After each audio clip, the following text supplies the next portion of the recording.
오늘이 마침내 12월 3일입니다. 네. 예. 감회가 좀 새로우셨을 것 같은데요. 그렇습니다. 이제 이중적인 감정이 들죠. 예. 감정이라 할 수 있을 텐데 하나는 자부심, 뭐 긍지감 뭐 이런 것도 느껴지고요. 또 한편으로는 분노, 안타까움 이런 것도 교차하는 1주년인 것 같아요. 네. 왜냐하면 일단 비상계엄을 저지시켰다는 점에서 12월 3일은 역사적인 의의가 있는 날이라고 저는 평가합니다. 그래서 제가 예전에도 많이 말씀드렸지만 과거의 이 내란 세력들은 항상 결정적 위기의 순간마다 군대를 동원해서 상황을 우리 역사에서 말씀하시는 거죠. 안전시켜 왔습니다. 그래서 사실 내란 세력들은 우리 뒤에는 군대가 있다. 뭐 정말 수틀리면 군대를 쓰면 된다. 박근혜 때도 네, 뭐 그렇죠. 군대여 일어나라. 맞습니다. 그래서 그건 이제 피켓이 있었죠. 나오는 거죠. 그래서 윤석열 같은 내란 세력들은 항상 상수로 두고 있다는 거예요. 군대를 뭐 그냥 해보다가 정 안 되면 군대를 쓰지. 열중쇼도 못한 놈이. 그래서 그런 것이 한국 역사에서 계속 반복되어 오지 않았습니까? 그래서 우리 국민들도 또 일종의 군대에 대한 공포도 좀 있었고요. 그런데 지금까지 역사에서 군대를 동원해서 실패한 경우가 없습니다. 뭐 박정희가 성공했고 5.16 쿠데타, 그다음에 장기 독재, 군부 독재, 또 전두환도 군대 동원해서 성공했습니다. 그래서 군대를 동원해서 실패한 역사가 없어요. 그러니까 이 내란 세력의 그야말로 든든한 뒷배가 군대, 국가보안법과 군대라고 볼 수 있는 거죠. 근데 이 한국 역사에서 최초로 군대를 동원하는 그 순간, 바로 그 자리에서 군대의 동원을 좌절시키고 제지한 그런 어떤 쾌거를 이룬 게 바로 12월 3일 아니겠습니까? 야, 박수 한번 쳐야 되겠는데. 그거는 뭐 어떻게 달리 의의를 표현할 길이 없을 정도로 큰 의의가 있다 저는 생각합니다. 그러니까 앞으로 군부 독재가 또한 군부 독재라든 검찰 독재든 뭐든 이 내란 세력이 군대를 앞으로 동원해서 우리가 통치를 할 수 있을 거라는 기대 잊지 못하는 거죠. 왜냐하면 이번에 실패한 걸 보니 동원해도 안 되더라. 무리하게 동원해도 결국에는 국민들이 들고 일어나서 막기도 하거니와 군대도 명령을 잘 따르지 않더라. 이게 그 얘기가 나왔죠. 확인됐어요. 그날 좀 그렇죠. 태공을 했다. 태공했죠. 태공만이 아니고 또 실제로 그 서강대교 북단에 있던 그 조성현 대령이었던가요? 안 넘어갔지 않습니까? 맞습니다. 옛날에 80년대 생각해 보시면 그렇죠. 장갑차 앞에 서 있다 시민이 밀고 들어가죠. 아니면 내려서 개머리판으로 쳐가지고 끌고 잡아갔을 겁니다. 또는 뭐 그 총을 쏘았어라도 국회로 진입했을 거고요. 다 죽였죠, 뭐 그때는. 그렇죠. 대검으로 찔렀죠. 그런데 이번에 윤석열이 동원한 부대는 최정예 부대예요. 어찌 보면 그래도 자기가 믿을 수 있는 가장 명령을 잘 따를 것 같은. 실제로 잘 싸우고 명령도 잘 받아들일 것 같은 그런 옛날식으로 하면 공수부대죠. 광주에 투입했던 그 부대를 투입했음에도 불구하고 태공을 합니다. 그러니까 그만큼 우리가 군부 독재를 물리치는 과정에서 거대한 승리를 이룩했기 때문에 국민들도 성장했고 이제 군대 무섭지 않아.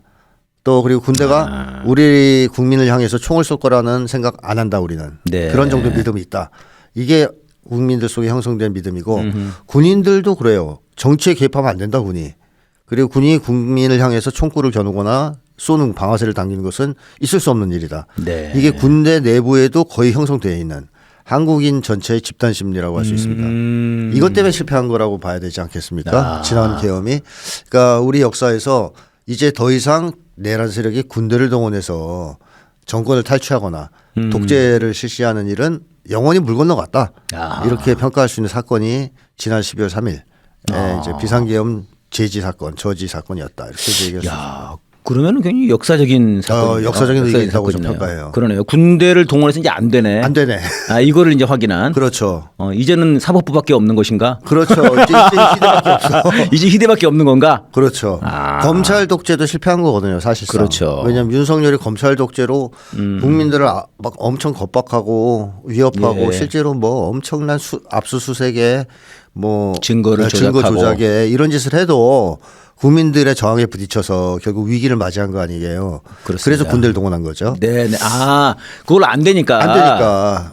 원래는 검찰 독재로 이제 국민들을 지배 통제하려고 했는데 그걸로 안 되니까 마지막 수단인 군대를 동원했는데 이것도 안 된 거 아니에요. 그럼 검찰 독재도 안 되는 거고 군대도 안 되는 거고 이제 조이대밖에 없어요. 사법 독재밖에 사법밖에 없어요. 사법 내란밖에. 그렇죠. 자, 그런 상황이 된 것은 그야말로 국민들의 위대한 항쟁의 결과다, 성과물이다 이렇게 저는 평가하고 싶습니다. 야, 정말 다시 한번 선생님께서 이제 집단 심리로다가 딱 정리를 해주시니까 굉장히 뿌듯해지네요, 마음이. 네, 앞으로 이제 군대를 동원한 쿠데타는 영원히 불가능하다. 지금 어떻게 보면 이제 이 사법부라고 하는 어떤 내란 세력들의 최후 보루, 저들로서는 보루죠.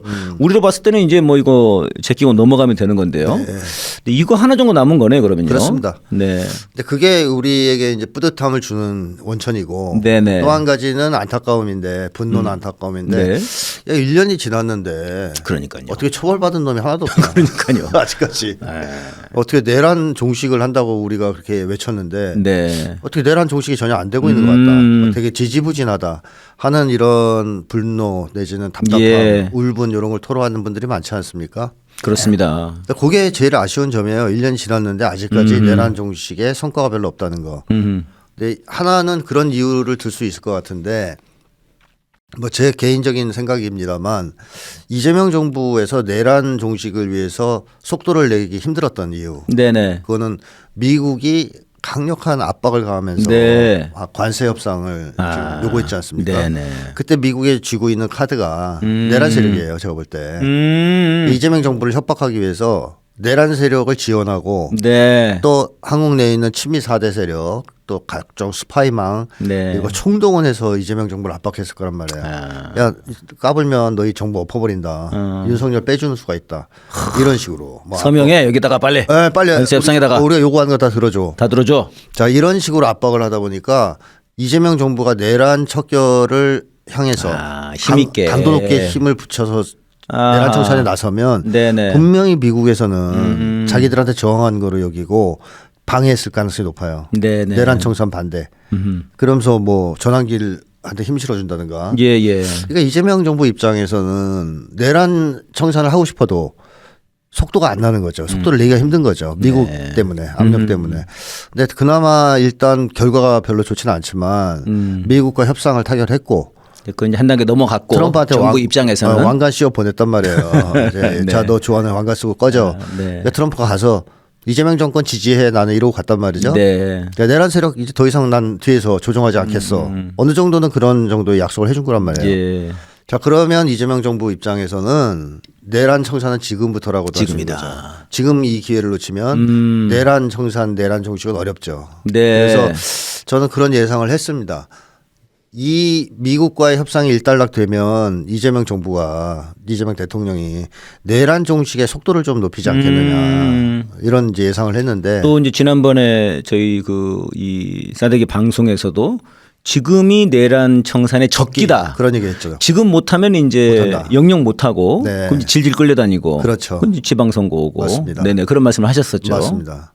근데 이재명 대통령이 지금 뭐 담화 발표한 거나 얘기한 거를 오늘 이제 발표를 했습니다. 여러 가지 종합해 보니까 내란 종식에 대한 의지가 분명한 것 같습니다. 그러니까 어제 발표한 내용에서 이런 문제는 나치를 청산하는 것처럼 나치 전범들 청산하듯이 사실 그 얘기는 좀 센 건데요. 그죠? 세죠. 나치 전범은 센 거죠.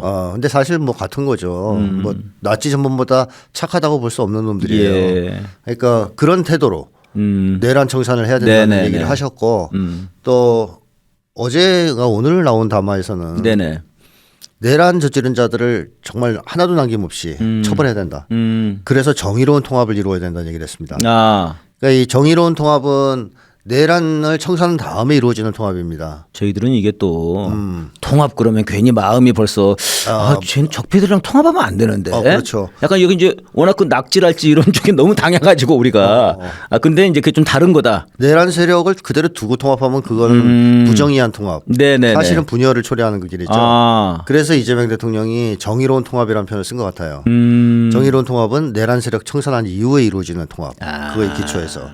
그래서 그런 의지를 봤을 때 또 특별수사본부가 필요하다는 얘기 언급됐습니다. 내란 특검에서 규명을 다 못했기 때문에 그래서 내란을 대충 덮고 넘어갈 생각은 아닌 것 같다. 이재명 대통령 입장도 오히려 저처럼 제가 주장했듯이 이때가 적기라고 판단하시고 지금이다. 내란의 청산의 속도를 지금 올려야 된다라고 보고 있는 거 아니냐 예. 생각이 드는데 그렇다면 1년간의 이 답답함, 울분, 분노 이런 것들로 우리가 주저앉을 게 아니고 네. 뭐 이제 기회가 왔다.